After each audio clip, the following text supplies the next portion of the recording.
ప్రముఖ పుణ్యక్షేత్రం యాదాద్రి పేరు మరోసారి మారబోతుందా? కేసీఆర్ సీఎంగా ఉన్న సమయంలో యాదగిరి గుట్ట పేరును యాదాద్రిగా మార్పు చేశారు. ఏపీలోని తిరుమల తిరుపతి స్థాయిలో ఆలయాన్ని అభివృద్ధి చెందాలని యాదాద్రి అని నామకరణం చేశారు. శ్రీ లక్ష్మీ నరసింహుడి ఆలయాన్ని పునర్నిర్మించాలని నిర్ణయించినప్పుడు ప్రకటించారు. ఇప్పుడు హఠాత్తుగా తెలంగాణ ప్రభుత్వం యాదాద్రిని యాదగిరి గుట్టగానే కొనసాగించాలని భావిస్తున్నట్లు తెలుస్తోంది. శ్రీ లక్ష్మీ నరసింహుడు కొలువై ఉన్న యాదాద్రి పేరును మార్పు పైన చర్చ సాగుతుంది.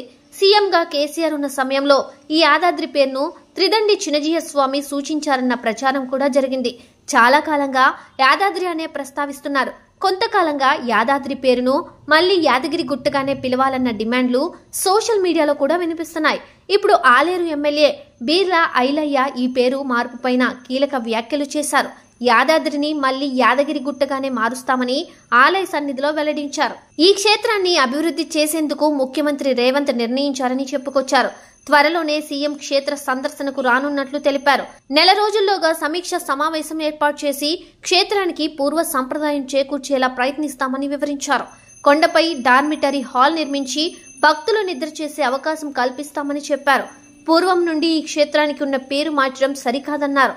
ఆలయ పూజారుల కోసం విశ్రాంతి గదులు ఏర్పాటు చేయాలని సూచించారు. దీంతో ఇప్పుడు యాదాద్రి పేరు మార్పు పైన ప్రభుత్వం ఎలాంటి నిర్ణయం తీసుకుంటుందనేది వేచి చూడాలి.